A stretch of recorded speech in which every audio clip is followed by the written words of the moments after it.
Good morning friends. तो आज हम देखेंगे गरीबी के बारे में। जैसे कि हम 7-8 क्लास देखें इन्फ्लेशन के बारे में, तो आज हम देखेंगे गरीबी, यानी गरीबी क्या होती है, पॉवर्टी क्या होती है।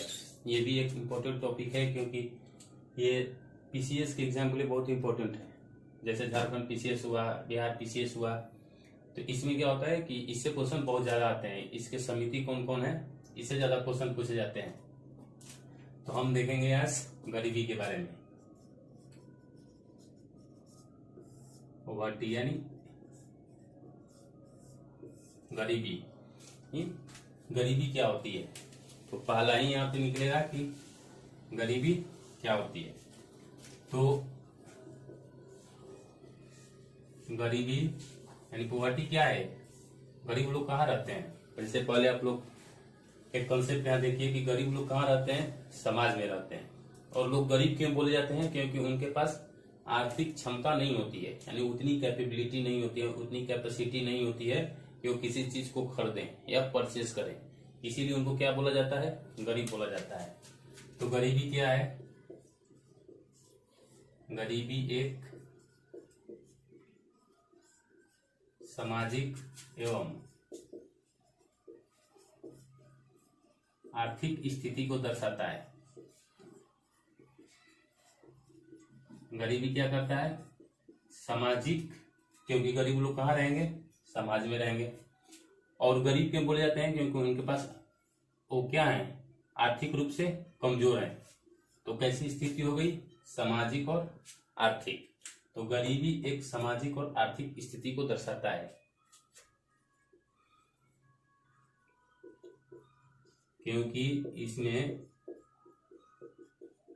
लोग अपनी मूलभूत आवश्यकता को पूर्ति नहीं कर सकते। गरीबी कैसी स्थिति है, एक सामाजिक और आर्थिक स्थिति है, क्योंकि इसमें लोग अपनी मूलभूत आवश्यकता को पूर्ति नहीं कर सकते। मूलभूत आवश्यकता क्या क्या हुई, जैसे हम लोग एक नारा सुनते थे, क्या, रोटी कपड़ा और मकान। आप लोग भी ये नारा सुनेंगे।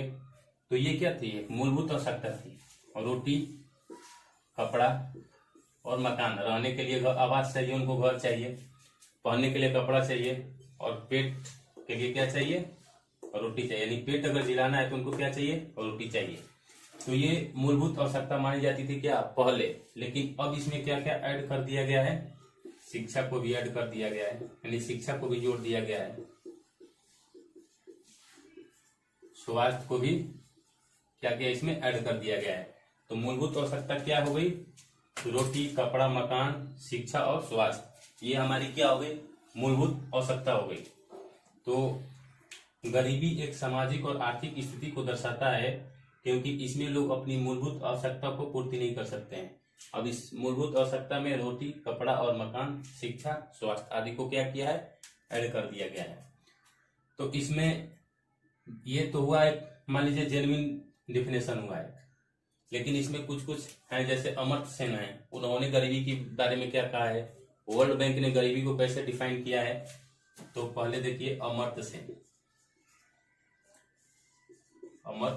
सेन, इन्होंने कहा है कि गरीबी क्या है, क्षमताओं का अभाव है। गरीबी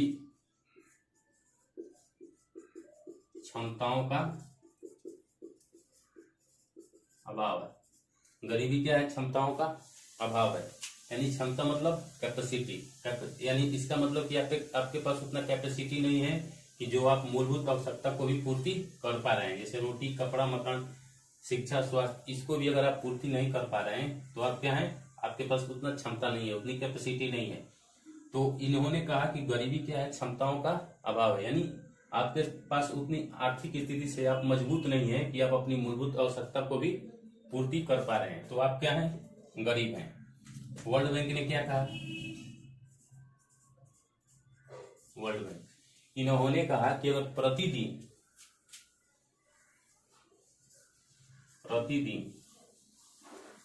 अगर $1.9 से कम खर्च करते हैं तो लोग क्या हैं, तो वे लोग क्या हैं, गरीब। गरीब यानी प्रतिदिन अगर $1.99 से कम खर्च करते हैं तो क्या है, वो गरीब है। यानी $1.9 पर डे प्रतिदिन, अगर उससे कम खर्च हुआ तो आप क्या है, गरीब हैं। यानी $1.9 को अगर भारत रुपीज में कन्वर्ट करें, $1.9, मान लीजिए $1 ₹80 का है, तो 80 प्लस यानी मान लीजिए लगभग ₹150, यानी ₹152। अगर पर प्रतिदिन अगर आपके पास ₹150 खर्च करने के लिए नहीं है तो इसका मतलब आप क्या है, गरीब हैं। यानी $1.9 से कम खर्च करते हैं तो वे लोग गरीब हैं। तो ये हुआ डिफिनेशन। इसके बाद इसमें अनेक समितियां बनाई गई थी, इसके लिए अनेक समितियां बनाई गई थी गरीबी निर्धारण करने के लिए, और उसी समितियां से क्वेश्चन ज्यादा पूछा जाता है।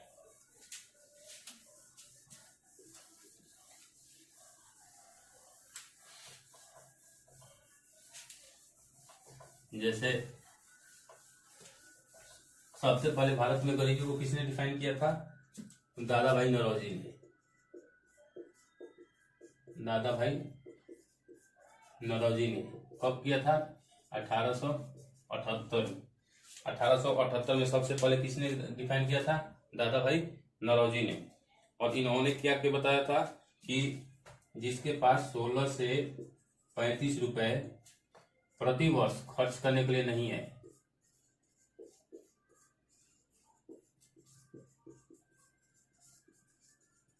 है, तो क्या है, गरीब है। यानी 1878 में, ये कब, 1878 की बात है, 16 से 35 रुपए अगर आपके पास खर्च करने के लिए नहीं है तो आप क्या है, गरीब हैं। इसके बाद बना था national planning committee. National planning committee किसकी अध्यक्षता में बना था, जवाहरलाल नेहरू की अध्यक्षता में,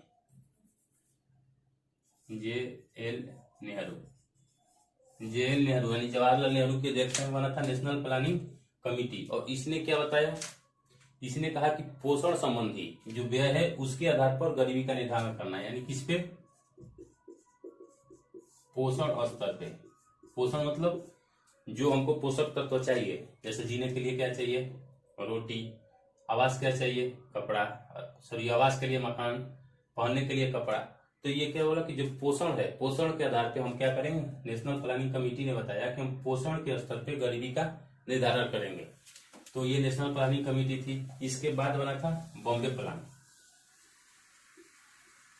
बॉम्बे प्लान ये कब बना था, ये 1944 में बॉम्बे प्लान बना था। इसमें क्या हुआ था कि इसने जो आर्थिक विकास के आधार पर गरीबी का निर्धारण किया, आर्थिक विकास के आधार पर, ये 1944 में आर्थिक विकास के आधार पर ये क्या किया, गरीबी का निर्धारण करने का प्लान बताया। इसने बॉम्बे प्लान। इसमें कौन लोग थे, ये सरकारी स्तर पे नहीं बना था, इसमें उद्योगपति मिलकर बनाए थे। इसमें उद्योगपति, ये उद्योगपति द्वारा सुझाया गया प्लान था, सुझाया गया प्लान था। किसके द्वारा, उद्योगपतियों के द्वारा सुझाया गया प्लान था। कौन सा, बॉम्बे प्लान। कब आया था, 1944 में। किसको आधार बनाया था, आर्थिक विकास को। इसमें आर्थिक विकास को आधार बनाया था। ये बॉम्बे प्लान, ये किस में पूछा गया है, शायद रेलवे में पूछा गया है। ये रेलवे में पूछा गया है बॉम्बे प्लान, वो भी NTPC में। ये उद्योगपतियों द्वारा सुझाया गया प्लान था। अब इसमें क्या किया गया था, कृषि क्षेत्र में 2 गुना विकास। कृषि क्षेत्र में कितना, 2 गुना। और औद्योगिक क्षेत्र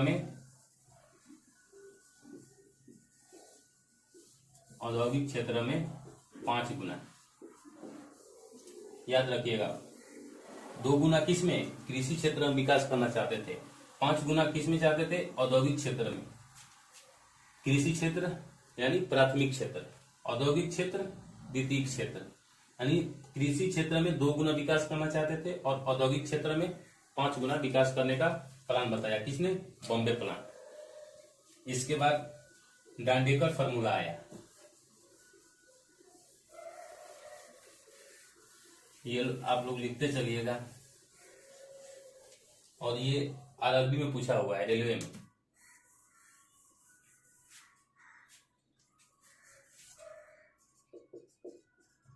डांडेकर फार्मूला, इन्होंने पहली बार जो एनएसओ है, एनएसओ इनके आंकड़े का उपयोग किया है। इनके आंकड़े, जो एनएसओ आंकड़े देता है प्रति वर्ष, उसके आंकड़े का उपयोग किया किसने? डांडेकर फार्मूला ने। इनके आंकड़ों का उपयोग किया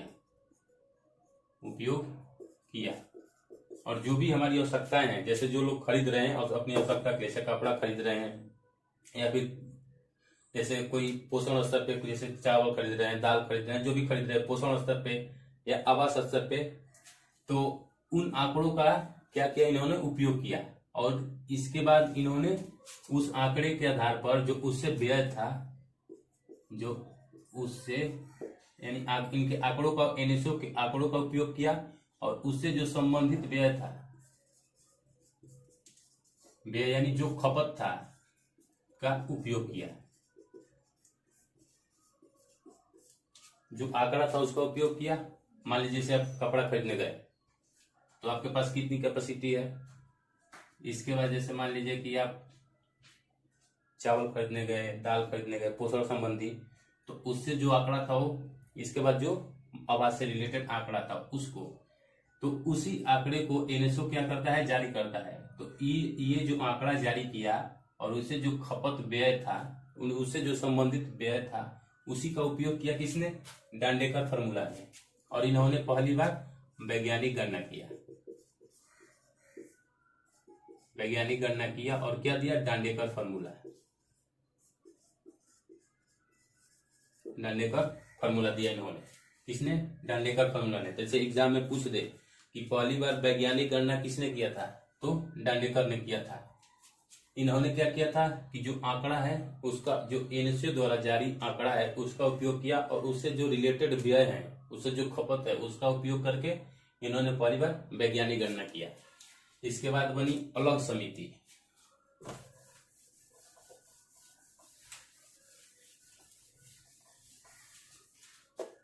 इसके बाद बनी अलग समिति। इसने क्या किया कि जो पोषण संबंधी ये है, इन्होंने भी वही उपयोग किया, लेकिन पोषण संबंधी,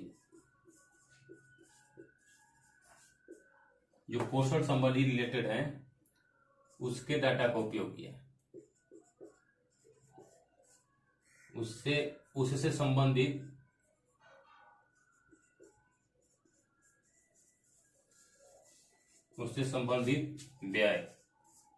व्यय का उपयोग किया। इन्होंने भी क्या किया कि पोषण संबंधी जो व्यय हैं, ये भी उन्हीं का उपयोग किए। किसने? अलग समिति पोषण संबंधी जो व्यय था उसी का उपयोग किया। और इसने गरीबी को शहरी और ग्रामीण क्षेत्रों में बांटा। शहरी और ग्रामीण क्षेत्र के लिए अलग अलग, यानी शहर के लिए अलग, ग्रामीण क्षेत्र के लिए अलग अलग गरीबी निर्धारित किया। किसने? अलग समिति ने। इसने भी पोषण संबंधी जो व्यय है उसी का उपयोग किया, लेकिन इसने शहर के लिए अलग किया, ग्रामीण के लिए अलग किया। तो ये अलग समिति थी। और इसने क्या सुझाव दिया कि जो गरीबी का निर्धारण होना चाहिए, गरीबी का निर्धारण वो किस पे होना चाहिए? मुद्रास्फीति के, यानी मुद्रास्फीति यानी इन्फ्लेशन के मूल्य स्तर पे,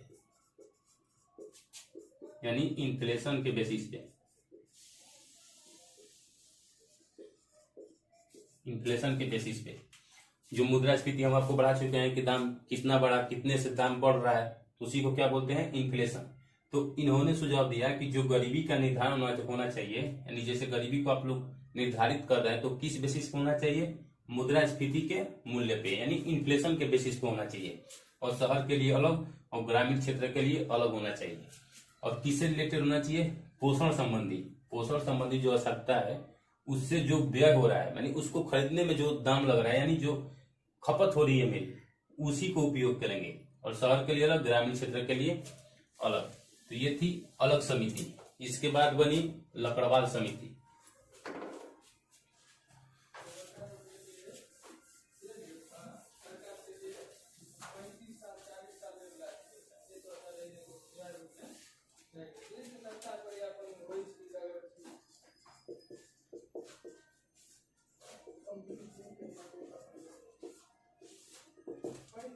क्या बनी, लकड़वाल समिति।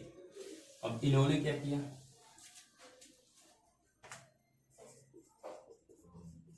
इन्होंने सीपीआई का उपयोग किया। सीपीआई का उपयोग किया। सीपीआई मतलब कंज्यूमर प्राइस इंडेक्स, यानी इसका मतलब कि इन्होंने भी क्या किया, इसी का उपयोग किया, यानी पोषण संबंधी उससे आधारित व्यय का ही उपयोग किया। किसने, लकड़वाल समिति ने, यानी डीडी लकड़वाल थे, उन्होंने उसी की अध्यक्षता में एक समिति बनाई गई थी। तो इन्होंने क्या किया, सीपीआई के आधार पे, यानी consumer price index, consumer price index के आधार पर गरीबी का निर्धारण करने का सुझाव दिया। इन्होंने गरीबी का निर्धारण करने का सुझाव दिया। तो मान लीजिए क्वेश्चन पूछ दिया कि सीपीआई के आधार पर किसने गरीबी का निर्धारण करने का सुझाव दिया था, लकड़वाल समिति ने। ये कंज्यूमर प्राइस इंडेक्स के आधार पर गरीबी का निर्धारण किया। और ये जेपीएससी में पूछा हुआ क्वेश्चन है, जेपीएससी में पूछा हुआ क्वेश्चन है कि किस समिति ने सीपीआई का उपयोग करके गरीबी का निर्धारण करने का सुझाव दिया था, तो लकड़वाल समिति ने।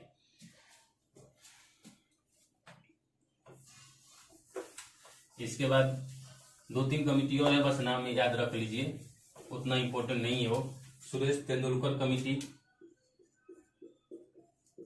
सुरेश तेंदुलकर, सुरेश तेंदुलकर कमिटी। इसके बाद सी, रंगराजन समिति।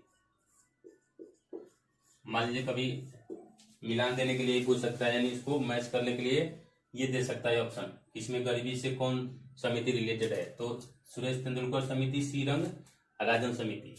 तो हम ये समिति के बारे में देख लिए कि इन समितियों का क्या हुआ, स्थापना हुआ, किसके लिए, गरीबी का निर्धारण करने के लिए। तो अब हम देखते हैं कि गरीबी कितने प्रकार की होती है, यानी टाइप्स ऑफ पॉवर्टी।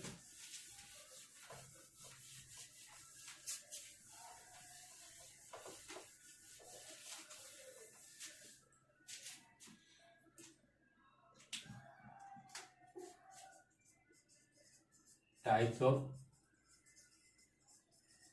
पॉवर्टी यानी गरीबी के प्रकार। एक होता है अब्सोल्यूट,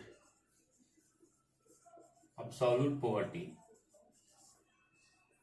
यानी निरपेक्ष गरीबी, निरपेक्ष गरीबी। अब्सोल्यूट पॉवर्टी मतलब कि यहाँ पे क्या गरीबी का निर्धारण जो किया जाता है, यहाँ पे अब्सोल्यूट पॉवर्टी में जो गरीबी का निर्धारण किया जाता है, एक सीमा खींचकर किया जाता है, माने एक लाइन खींचकर इसका गरीबी का निर्धारण किया जाता है। और ये कहाँ मिलेगा, विकासशील देश में।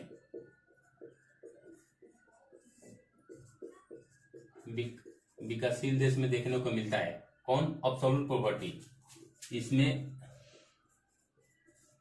सीमा रेखा,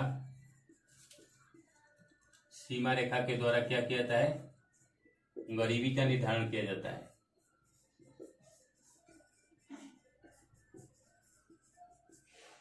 सीमा रेखा के द्वारा क्या किया जाता है, गरीबी का निर्धारण किया जाता है।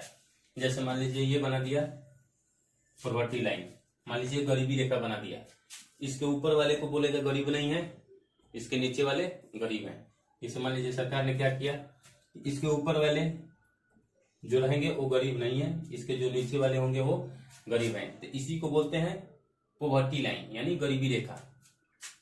जैसे भारत में सुने होंगे भारत में क्या सुने होंगे, एपीएल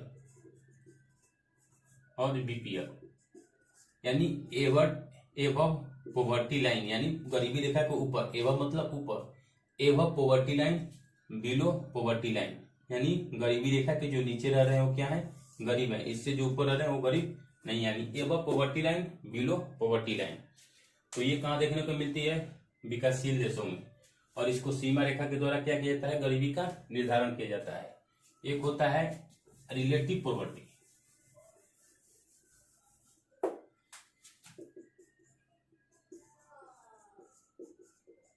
रिलेटिव पॉवर्टी, रिलेटिव यानी किसी के क्या होना चाहिए, रिलेट में, यानी क्या होना चाहिए सामने से, मतलब किसी से आप क्या कर रहे हैं, उसकी तुलना कर रहे हैं, यानी तुलनात्मक गरीबी इसको बोलते हैं। रिलेटिव मतलब तुलनात्मक, यानी आप किसी से तुलना कर रहे हैं। तो ये कहाँ मिलता है, पूंजीवादी देशों में, यानी पूंजीवादी मतलब जो विकसित देश है, तो इसमें हुआ रिलेटिव पॉवर्टी, कहाँ देखने को मिलेगी, विकसित देश में। जैसे इसमें मान लीजिए होता है कि जैसे मान लीजिए कोई आदमी हुआ जो बहुत ज्यादा कमा रहा है, तो उसकी अपेक्षा जैसे मान लीजिए किसी आदमी